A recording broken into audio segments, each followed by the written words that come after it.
Mr. McGee, don't make me angry. You wouldn't like me when I'm angry. You are about to listen to the Totally Super Awesome 80s Reboot Overdrive podcast.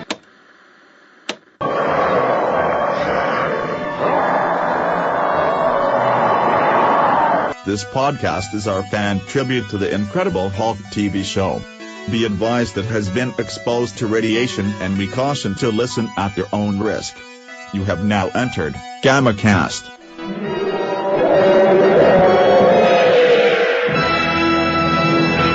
Hello and welcome once again to the GammaCast. I'm your host, Charlie, the Professor Esther, and with me as always is... Which one of us do you want to go? Me, Phil Parrish for now. Guess for last. Okay. So, Phil? Phil Parrish here. And of course, the original host of GammaCast, our founder... Thank you, Dave. I appreciate the great intro there, Charlie. Hey, we're doing it on the fly here. It's improv. It's live theater, folks. Chicago, you'd be paying. We're professionals here, people. Yeah. Okay, so tonight's episode is Mystery Man, Part 1. Banner has lost his memory after a car crash. With his face wrapped in bandages, he accepts Jack McGee's proposition to see a specialist. Unfortunately, their plane goes down in the woods. Director was Frank Orsatti. Writers Kenneth Johnson and Nicholas Correa. Special guest star is Victoria Carroll, who plays Rose. And I do want to take a minute to really single out Victoria Carroll here. First off, because she gives us just such an iconic character as the cowboy girl scorned, ready to take out her vengeance on the man who done her wrong. But also because this is not the only time we're going to get to see Victoria Carroll in this Hulk episode, or not in this Hulk series, or in any Hulk series in the 1980s. She comes back again in... Sorry, I just have to jump back a bit. An episode called The Fast Lane in 1981, where she plays a character called Nancy. And then, in 1982 to 1983, there is a Incredible Hulk TV cartoon series where she plays, among other characters, Jennifer Walters, the She-Hulk. Oh. Did not know that. Very cool. Yeah, and hey, for those who actually remember it from back in 1983, she played Vicky in Small and Fry. Who here remembers Small and Fry? Come on, hands up. You know you loved it. It was a show about a private eye and who teams up with a young grad student who can suddenly shrink. There was special effects they could afford back then. Anyway, so let's get into our story. So let's start off with what do we think? Let's start off with let's talk about Rose for a minute. What did we all think of Rose's introduction? Rose, I thought that was Dolly Parton. Certainly inspired by. Well, let me ask you this. Would you guys, seeing that car come around, you're David Banner, you're hitchhiking, you see this speeding car with the bullhorns on the hood, do you get in that car with Rose? He must have been very hot and very desperate to get off that road. Well, I mean, there was like no other cars on that road, so I mean, I don't think pickings were slim at that moment. So I think that's the reason why it was just like, well, a ride's a ride. But I mean, when he's in the car with her, though, I mean, she does a really good job of being over the top creepy, which is just fabulous. She did a great job with it. No, she is fantastic, and this is one of the things when you look up Victoria Carroll's IMDb page. Yes, you have 2 different Hulk credits in 2 different Hulk shows, but you also see that this is a woman who just throughout that entire period of her life was just episode. One of these great, and you see this all the time in these shows, these great working character actors who just come back and come back and come back. And really enjoyed Victoria in this. Unfortunately, Victoria is seen, as much as she steals it, she is not the thrust of the story. This is a Jack McGee episode, which is why I think Dave really wanted to come back for this. Definitely was, yes. You can't have a very heavy Jack McGee episode and not pique my interest. So I saw this coming up, and I was like, oh, yeah, I wanted to make sure I made the time to watch the episode because I wanted to digest and understand, usually, my criteria before, as I mentioned, was a heavy Jack McGee episode or even a, him heavily searching for the cure. So obviously we didn't get the cure part with this one, but it was just so great having the McGee right there, with his quarry and not realizing it. It was just fantastic. Great story. Would you guys say that this? Would you say this one is probably like the heaviest, like the most you get of Jack McGee probably since the pilot? Yeah. I think we even got more McGee in this one than we did with that when they were actually at the register and David had to break in. Yeah. Right. Mm-hmm. Yeah. Well, you know what? So here's what I'll say. What's interesting about this is the Jack McGee character study. Now, this, when you look at also, and I'm trying to remember that episode, the pizzeria episode, what it was called. It was this season. But that was another good episode as far as like a co-star, because Pat Morita was awesome in that. You're just talking about Victoria Carroll, and so the co-stars are really making the show. Yeah, well, absolutely. Also, Victoria Carroll was in one of my favorite movies, Kentucky Fried Movies. So, just wanted to throw that out there. So, in the pizzeria episode, what we got from Jack McGee was the fact that he is a man with integrity, to the point where he could have actually even solved the entire mystery of the Hulk that episode, except he refused to look at the pictures that the guy had taken. Right. Because he said, no, I'm not going to take your Hulk pictures because I know you got them in an unreporterly fashion. And in this one, we see Jack McGee coming into it to be this. They do make Ahab allusions in this about the Hulk being his white whale to some extent, and we're going to get more of that even next episode. But one of the things I liked about this is we actually got some real Jack McGee backstory, where he's talking about his father and, the idea that he was, a failed businessman. And, it was very fascinating. Now, there are a couple of interesting things I do want to point out. One of them, which is, you were talking about a search for the cure.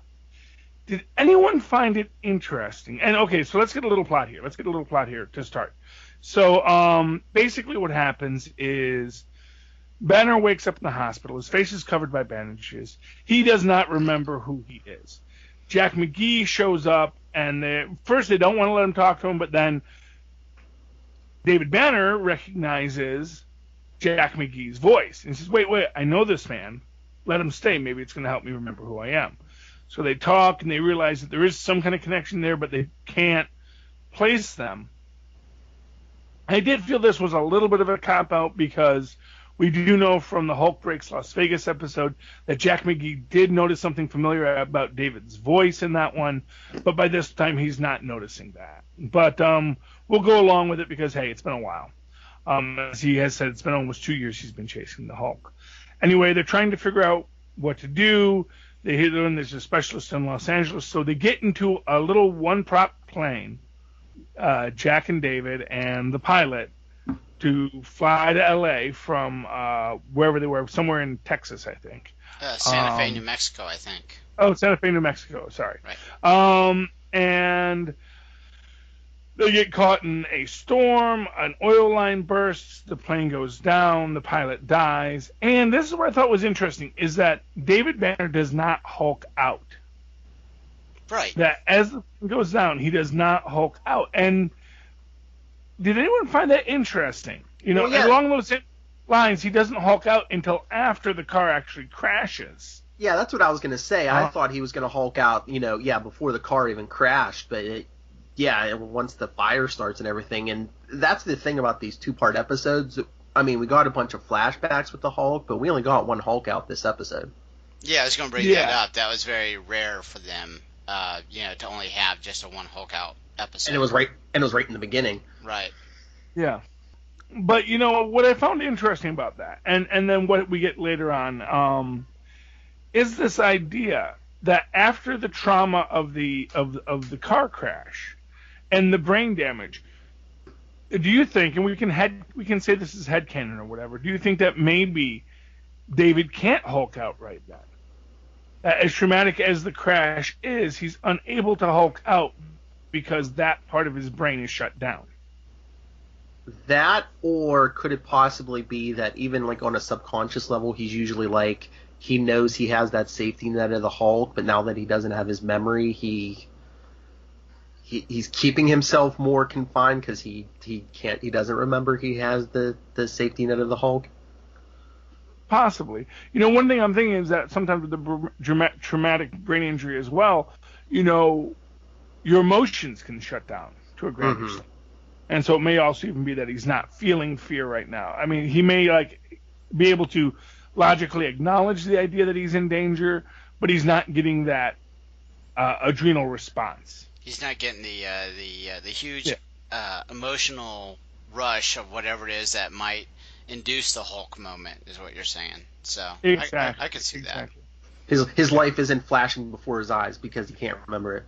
Right. Exactly. And I did find that a very interesting. I don't know if that's intentional or just worked for the story to not have him Hulk out, but I thought it worked out to be a really nice piece of the story that, as I say, you can headcanon very nicely, and you can move the story forward.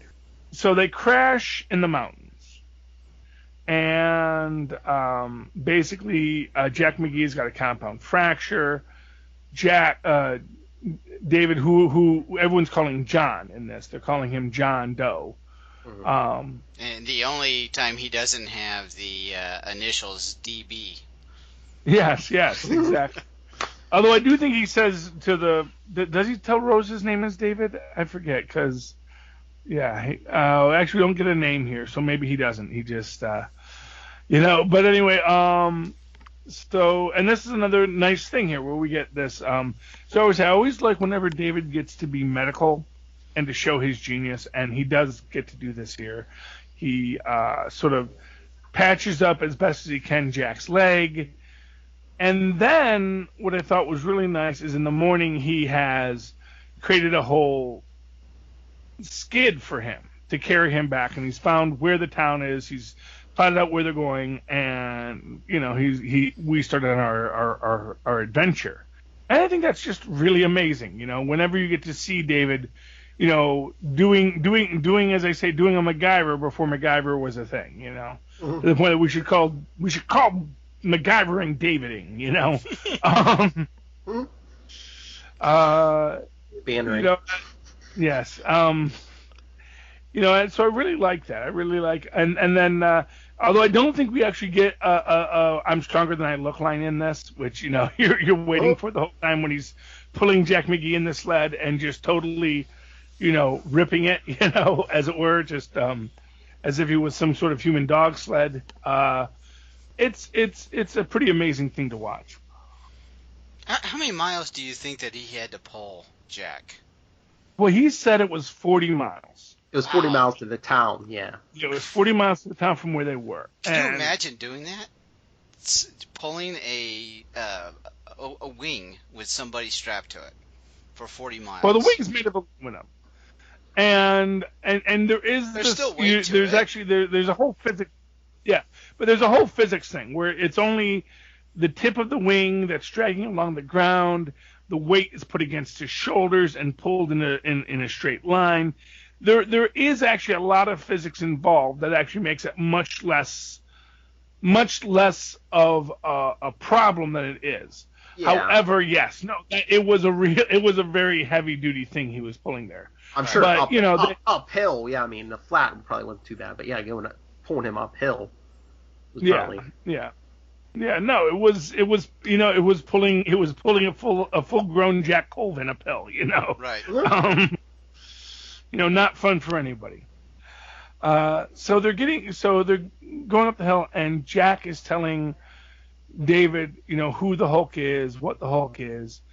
And I do believe he actually even gets, and this is one of the things where I really felt that it was kind of a weird thing that Jack doesn't recognize David's voice in this, because I do believe in this episode we do touch on on Breaking Las Vegas, where he says the Hulk even saved his life once accidentally.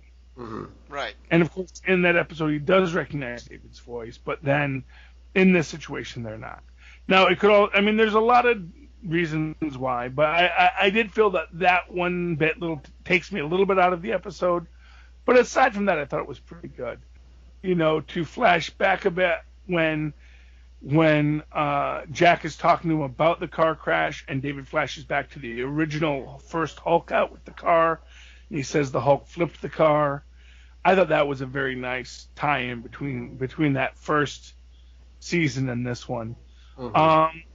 And I really like the connectivity of this whole thing.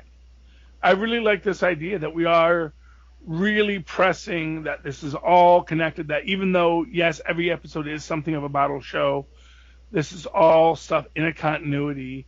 What happens in episode 1 builds into episode 2. And that's going to come back in actually 2 episodes when we actually are going to have our first return actor as the same character in The Disciple.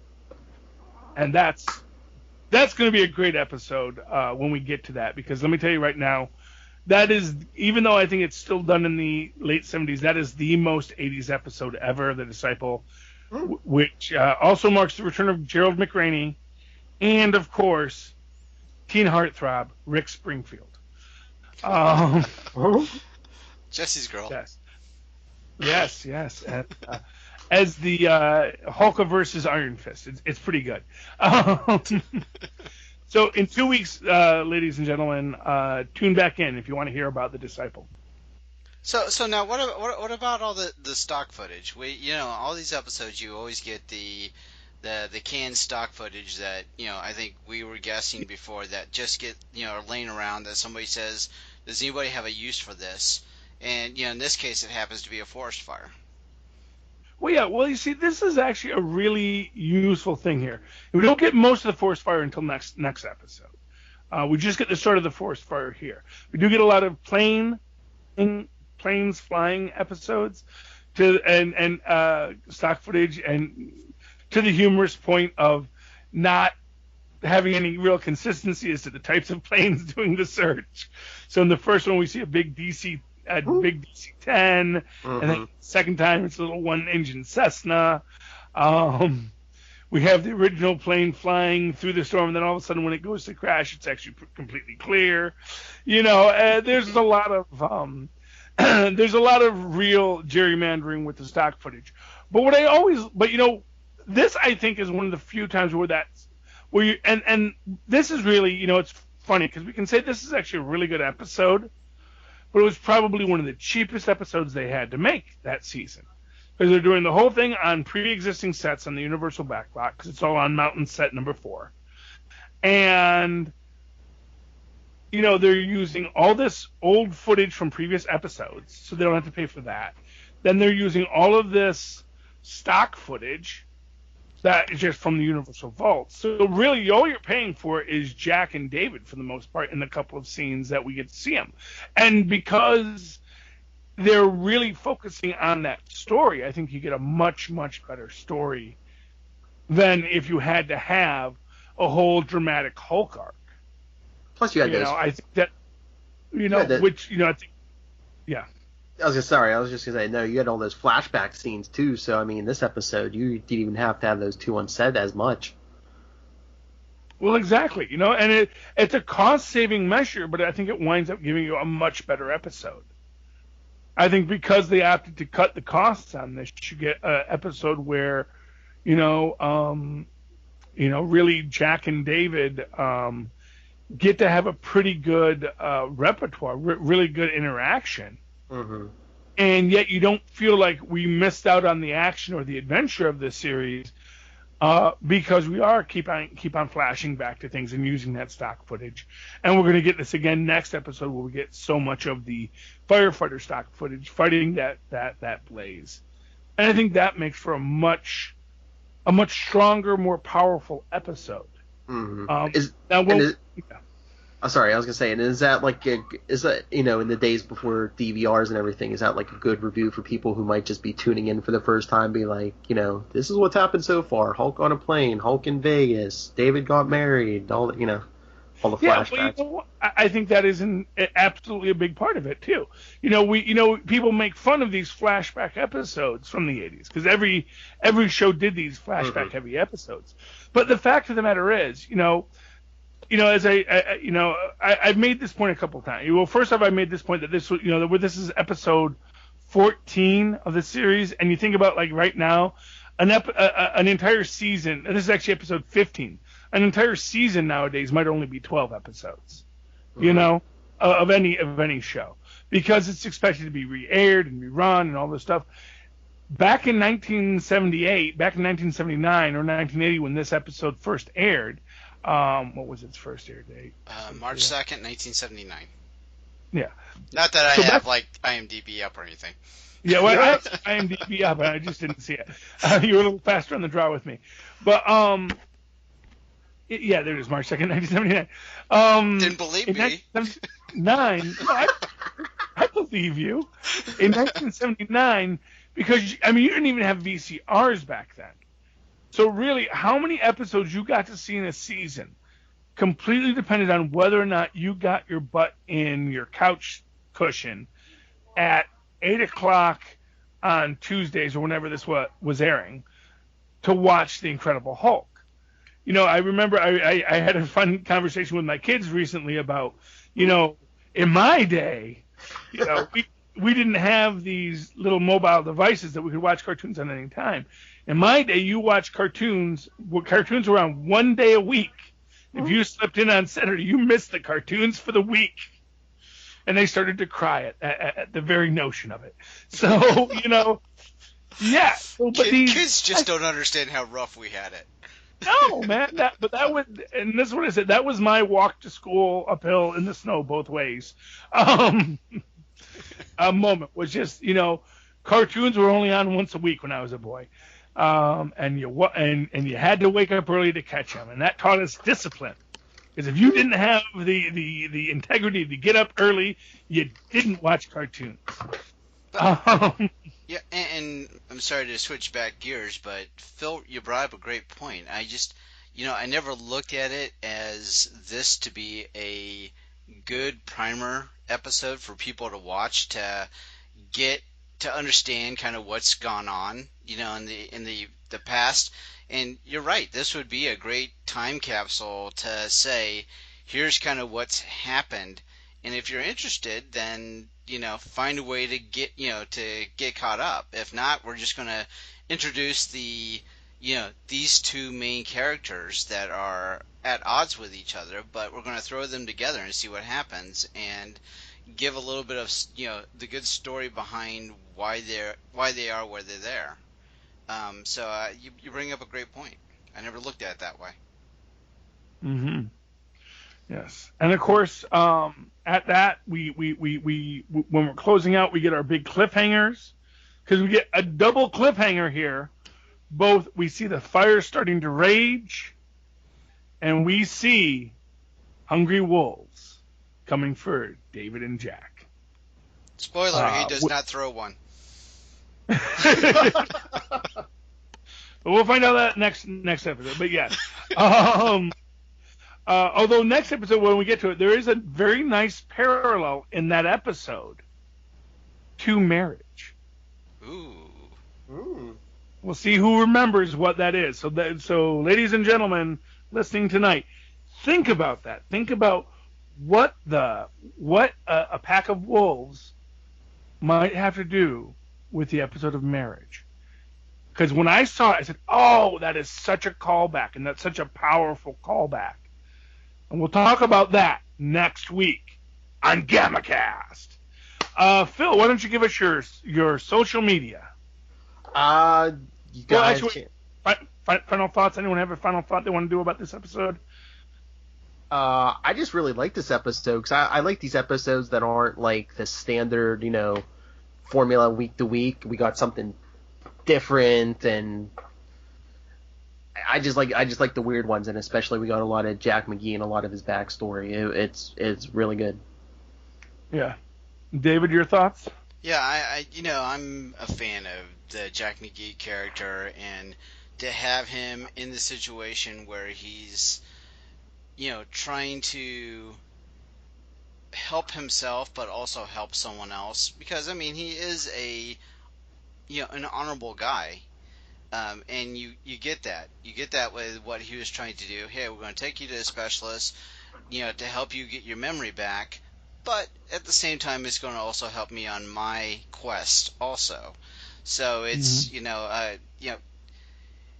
I can see Jack being that way, that he's going to look to the greater good to help, but at the same time, it's going to better his purpose in life, I think.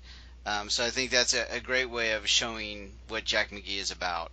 And I think this episode really did have a good vibe between those two, and having a good way to introduce a lot of those flashbacks. So I thought this was a good vehicle for that. Very good. Yeah. Agree 100% with both you guys. This was just a fantastic episode. So, Phil, give us your social media. Well, if anyone wants to discuss any Marvel or DC comics with me, get a hold of me. You can always email me, nightwingpdp@gmail.com. On Twitter, I am at nightwingpdp.